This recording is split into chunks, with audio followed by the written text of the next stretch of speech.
तो बिहार के अंदर एक बार फिर से वक्फ बोर्ड संशोधन बिल को लेकर एक बार फिर से जंग छिड़ चुकी है। जो आरोप प्रत्यारोप का दौर है वो चालू हो चुका है। राजनीतिक दल एक दूसरे पर एलिगेशंस लगा रहे हैं। जहां आरजेडी हो, कांग्रेस हो, कांग्रेस का कहना है, आरजेडी का कहना है कि बीजेपी जो है वो मुस्लिम विरोधी है। अगर नीतीश कुमार को अगर अल्पसंख्यक के साथ हैं तो उनको कुछ कहना चाहिए। इस तरह की बातें आरजेडी की तरफ से कही जा रही है। वहीं जेडीयू के तरफ से जो कहा जा रहा है कि भाई नीतीश कुमार अल्पसंख्यकों के साथ हैं, वो कुछ भी गलत होने नहीं देंगे। जमा खान ने ये बातें कही हैं। तो अब जो वक्फ बोर्ड विधेयक बिल अधिनियम है उसको लेकर एक बार फिर से जो है सुगबुगाहट तेज हो चुकी है, राजनीति तेज हो चुकी है। लगातार अब बयानबाजी हो रही है। हमारे साथ एसके राजीव जुड़ चुके हैं, बिहार संपादक। एसके राजीव जी, यहाँ बात की जाए जो वक्फ बोर्ड विधेयक अधिनियम बिल है उस पर एक बार फिर से जो है सियासी घमासान बिहार में मचता हुआ दिख रहा है। लगातार अब बयानबाजी का दौर जो है वो चालू हो गया है। चुनाव से पहले ही इस पूरे मामले को एक चुनावी मोड़ देने की कोशिश की जा रही है। देखिए मनीष, निश्चित तौर पर जो वक्फ बोर्ड जो बिल है, हालांकि वो बिल अब चूंकि जेपीसी के पास चली गई है, ज्वाइंट पार्लियामेंट्री कमेटी उसके लिए बनाया गया है और उस जेपीसी में कई लोग मेंबर भी हैं। उसमें पटना में जो संजय जायसवाल जो पूर्व प्रदेश अध्यक्ष हुआ करते थे बीजेपी के, वो भी मेंबर हैं। और दरअसल में वो आज से 3 दिन पर उन्होंने एक पीसी की थी पटना में और हम लोगों ने उस पर संवाद भी किया था। और वो गोविंदपुर गांव गए थे जो कि यहाँ पटना से लगभग 30-40 किलोमीटर दूर है, फतुहा के इलाके में पड़ता है। और वहाँ जब वो गए तो वहाँ से लौटने के बाद उन्होंने बताया कि 26 एकड़ जमीन जो है वहाँ पर हिंदुओं की जमीन है जो कि वक्फ बोर्ड ने अधिग्रहित कर रखा है अपने पास, जबकि इनके पास ऑलरेडी पेपर है। और उन्होंने सरकार से यह अपील की थी, आग्रह किया था अपनी सरकार से कि इस पूरे मामले को नीतीश कुमार जो है वो दिखवाएं अपने अधिकारियों से। हालांकि उन्होंने जिलाधिकारी को लेकर के भी सवाल खड़े किए कि जिलाधिकारी ने किस आधार पर उस पूरे मामले पर जो है वो अपनी सहमति जताई है। और उसके बाद 2 दिनों तक ये पूरा मामला ठंडे बस्ते में रहा, क्योंकि शनिवार रविवार जो अमूमन पार्टी एक्टिविटीज़ भी कम होती है। लेकिन आज जैसे ही सोमवार को पार्टी एक्टिविटीज़ शुरू हुई वैसे ही जेडीयू की तरफ से बयान आता है और गुलाम रसूल बलियाबी जो कि पूर्व एमएलसी हैं उनकी तरफ से एक बयान आता है और उन्होंने यह कहा कि भाई ये जो वक्फ बोर्ड वाला जो मामला है ये कहीं ना कहीं से मुस्लिम को प्रताड़ित करने का एक मामला जो है वो केंद्र सरकार के द्वारा लाया गया है और इसे किसी भी कीमत पे लागू नहीं होने देंगे। उन्होंने और भी कई बातें कही जो कि आपत्तिजनक बातें आप कही जा सकते हैं, उसको हम लोग नहीं कह सकते हैं ऑन चैनल, लेकिन उन्होंने कई बयान दिया। और उसके बाद जमा खान जो कि जेडीयू कोटे से मंत्री हैं, अल्पसंख्यक मंत्री हैं, कैमूर के इलाके से बिलोंग करते हैं, उनका कहना था कि नीतीश कुमार के ऊपर उनकी पूरी आस्था है। और जब मुख्यमंत्री को इस पूरे मामले की जानकारी मिली तो उन्होंने केंद्र सरकार से भी बातचीत की है। और इस पूरे मामले में जो जेपीसी के पास जो ये पूरा मामला गया है तो जेपीसी से आने के बाद भी नीतीश कुमार उस पूरे मामले को देखेंगे और उसके बाद यह कोशिश करेंगे कि उस मामले में जो भी इस तरह की आपत्तिजनक बातें होंगी उसको हटाने की कोशिश की जाएगी। क्योंकि जो गंगा जमुनी जो तहजीब है इस देश में उसको मेंटेन करने की पूरी कोशिश की जाएगी। अल्पसंख्यक के बहुत ही हिमायती हैं नीतीश कुमार। उन्होंने नीतीश कुमार की तारीफ में कसीदे पढ़े और यह कहा कि भाई जो वक्फ बोर्ड कानून लाया जा रहा है उसमें निश्चित तौर पर नीतीश कुमार उसमें हस्तक्षेप कर रहे हैं और आने वाले दिनों में भी करेंगे। लेकिन मामला थोड़ा सा पेचीदा कब हो गया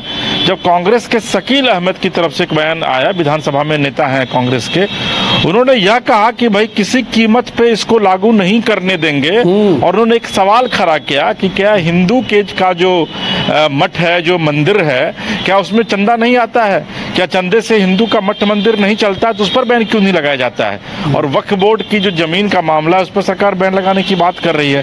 दरअसल में ये पूरा मामला जो है वो अडानी का जो एंटीलिया है जो कि मुंबई में है वो भी वक्फ बोर्ड की जमीन पर है। उसको बचाने के लिए मोदी सरकार जो ये बिल लाई है जिसको जेपीसी में डाला गया है। तो ये विवाद का जो है वो रूप जो है वो अब कहीं ना कहीं से लेता जा रहा है। मुस्लिम संगठन ने कहा है, कुछ मुस्लिम संगठन ने इस देश में कि भाई अगर वक्फ बोर्ड लागू होगा तो खून की नदियां बहा देंगे इस देश में।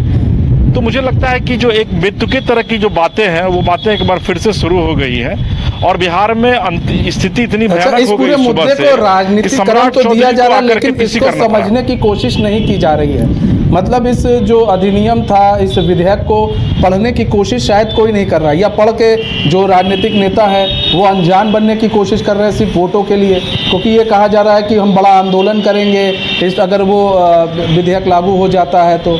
अगर बड़ा आंदोलन करना था तो विधेयक को जेपीसी में भिजवाया क्यों गया?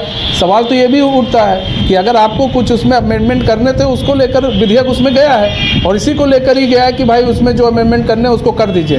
लेकिन कुछ बातें जो सही हैं उसको तो गलत कोई नहीं कह सकता ना, कि अगर महिलाओं की भागीदारी अगर वक्फ बोर्ड में बढ़ती है तो ये अच्छी बात है। वक्फ बोर्ड अब किसी की ज़मीन को ये नहीं कह पाएगा ये हमारी ज़मीन है, अगर है तो उसका आपको पूरा प्रोसेस दिखाना पड़ेगा, डीएम एसपी उसकी पूरी डीएम उसकी पूरी जांच करेंगे। तो ये अगर ये कुछ चीज़ें अगर लागू होती है तब तो ये तो ठीक है, कोई ये थोड़ी ना कह रहा है कि वक्फ बोर्ड को हम ख़त्म कर रहे हैं, ऐसी बात तो कहीं आई नहीं है। इस पूरे प्रोसेस को कोई पढ़ना नहीं चाह रहा है या फिर उससे अनजान बने रहने की कोशिश की जा रही है। ये देखिए, मैं वही बता रहा था आपको मनीष जी कि बातें इतनी बढ़ गई बिहार में सुबह से कि सम्राट चौधरी को एक प्रेस कॉन्फ्रेंस करना पड़ा और सम्राट चौधरी ने उस प्रेस कॉन्फ्रेंस में बड़ी महत्वपूर्ण बातें उन्होंने कहा कि भाई 370 को भी लेकर के बहुत हंगामा हो रहा था कि 370 लागू होगा तो ये हो जाएगा, देश में ये हो जाएगा, वो हो जाएगा। लेकिन देखिए किस तरीके से वो लागू हुआ और देश में एक चिड़िया भी जो है वो निकल नहीं पाई थी। तो उसी तरीके से वक्फ बोर्ड का जो कानून है जो जेपीसी को गया है और जेपीसी से जब उसकी ड्राफ्टिंग आएगी उसके बाद ये फाइनल पता चल पाएगा कि वाकई में इस कानून में क्या क्या अमेंड किए गए हैं पहले के वक्फ बोर्ड और अब के वक्फ बोर्ड में। तो इसको लेकर के हाय तौबा जो है वो किसी को भी नहीं मचानी चाहिए। तो सम्राट चौधरी ने बिल्कुल सही बातें कही हैं मनीष जी कि भाई वक्फ बोर्ड का क्या ड्राफ्ट है उस बिल का, इसकी जानकारी किसी नेता के पास नहीं है। लेकिन तमाम जो नेता हैं चाहे वो जेडीयू के हों, चाहे वो आरजेडी के हों या कांग्रेस के हों, वो तमाम लोग ये कह रहे हैं कि भाई ऐसा होगा तो हम ऐसा कर देंगे।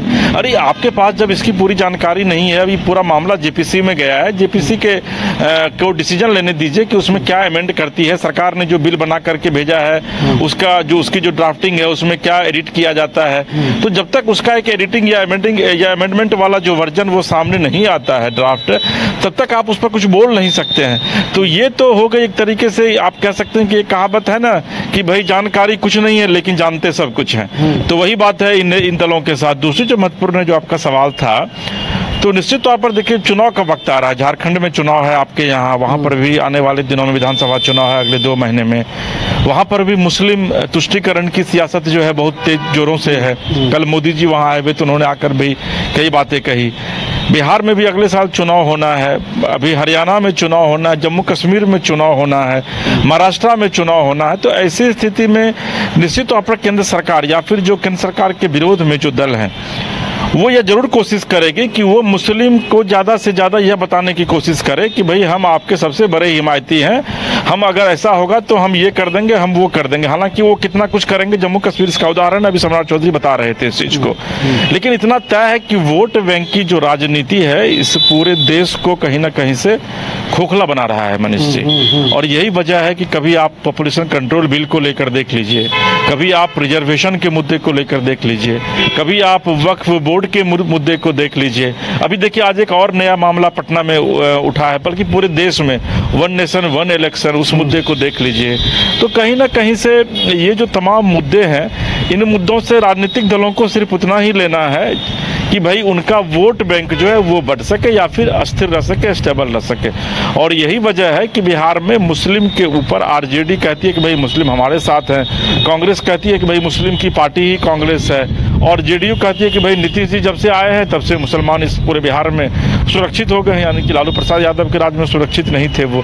तो तमाम राजनीतिक दल जो है वो मुस्लिम तुष्टीकरण की सियासत कर रही है। और आप इस बयान को जो आज सुबह से हम लोग देख रहे हैं, इस बयान को भी आप उसी से जोड़ करके देख सकते हैं। और सच्चाई तो वाकई में यही है कि वक्फ बोर्ड का जो बिल है मनीष जी, वो अगर आप किसी नेता से पूछ दीजिए, जो नेता बयान दे रहे हैं इस तरीके का, तो वो ठीक ठीक आपको बता नहीं पाएंगे कि वक्फ बोर्ड के अंदर अभी भी कितनी जमीन है इस पूरे देश में।